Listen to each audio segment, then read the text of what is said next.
Modern cloud applications depend on secure, scalable, and reliable networking. In the Microsoft Azure ecosystem, the foundation of cloud networking is the Azure Virtual Network, aka VNet. Before deploying virtual machines, databases, or applications in Azure, you typically need to create a VNet and configure subnets.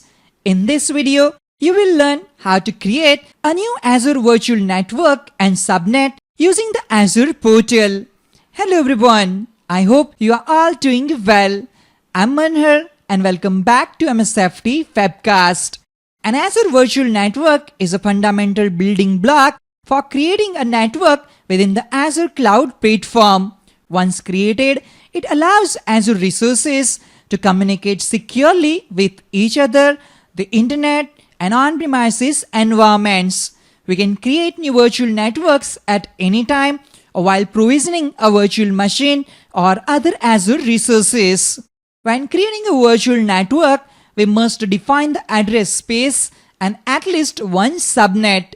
Virtual network in Azure is free of charge. By default, a subscription can have up to 1,000 virtual networks across all regions. Open your preferred web browser, navigate to portal.azure.com and sign in with your Azure account. In the search bar at the top of the portal, type Virtual Network. Under Services, select Virtual Network. This page displays a list of existing Azure Virtual Networks in your Azure environment. On the Virtual Network page, select Create. In the Basics tab, enter the details for the virtual network you want to create. Select the subscription in which you want to create the virtual network. Choose the resource group where you want to create the virtual network. You can also create a new one by selecting the Create New option. Click on Create New, then enter the name for the new resource group. For example, test&w-rj. Once done, click OK. A resource group is a logical container to store Azure resources.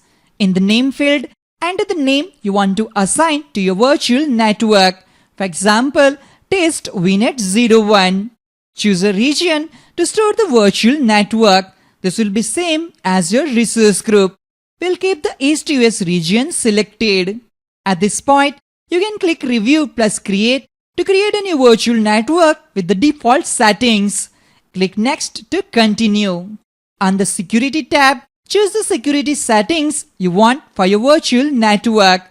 You can configure options to secure the virtual network such as Azure Firewall, DDoS protection, etc. I'll create a separate video on how to secure an Azure Virtual Network. Click Next to continue. In Azure, you must specify an address space whenever you create a virtual network. IP addresses for your resources are assigned from this address space. By default, Azure has pre-populated the address space 10.0.0.0/16. You can remove this address space by clicking the trash icon, or you can add multiple address spaces to the virtual network. Click Add IPv4 address space to add another IP address space. If you don't want the added IP address space, click Delete IPv4 address space. This will remove an added IP address space. You also have the option to add an IPv6 address space. This address range provides a total of 65536 IP addresses. For example, set the CIDR to /19, which provides 8192 usable IP addresses. Change the CIDR back to /16. Change the IP address range and subnet mask if required, otherwise use the default IP address range. Next, create a subnet for your virtual network. There must be at least one subnet for virtual network. Azure adds a subnet named default to the virtual network, and you can add additional subnets or modify the default one as required. Subnetting helps to segment address space for different workloads and improves IP address allocation efficiency. At the subnet level, you can also configure network security groups to help secure your workloads. For example, you can create a virtual network with the address space 10.1.0.0/16 and then segment it into subnets such as 10.1.0.0/24, 10.1.1.0/24 and so on.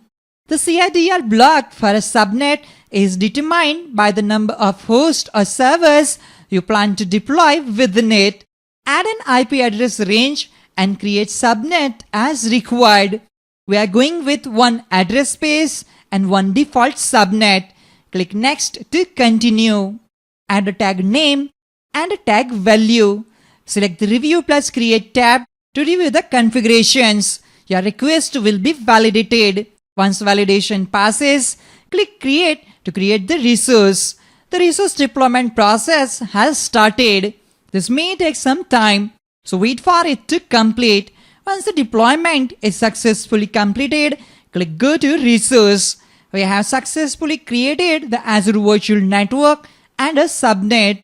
We are now on the Overview tab of the newly created virtual network. Expand Settings and click on Address Space. We can see the IP address space of this virtual network. If needed, you can also add a second IP address space from here. Under Settings, click on Subnets. We can see the default subnet of this virtual network. To add a second subnet, click on Subnet. Leave the subnet template set to default and specify a name for this subnet.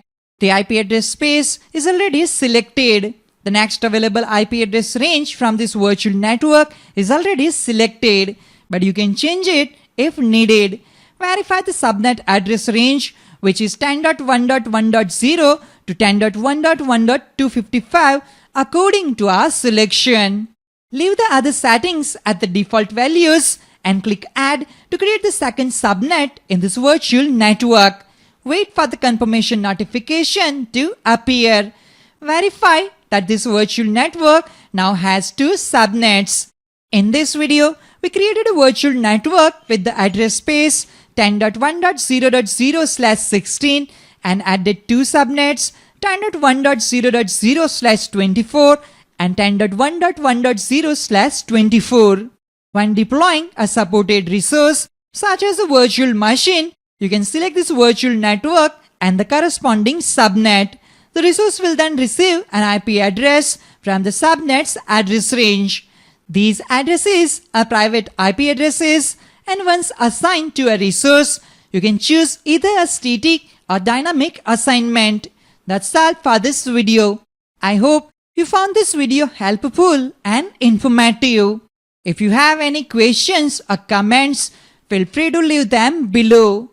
Don't forget to like and subscribe for more videos on Microsoft Azure and other Microsoft related topics. Thank you for watching, and I'll see you in the next video. Have a great day.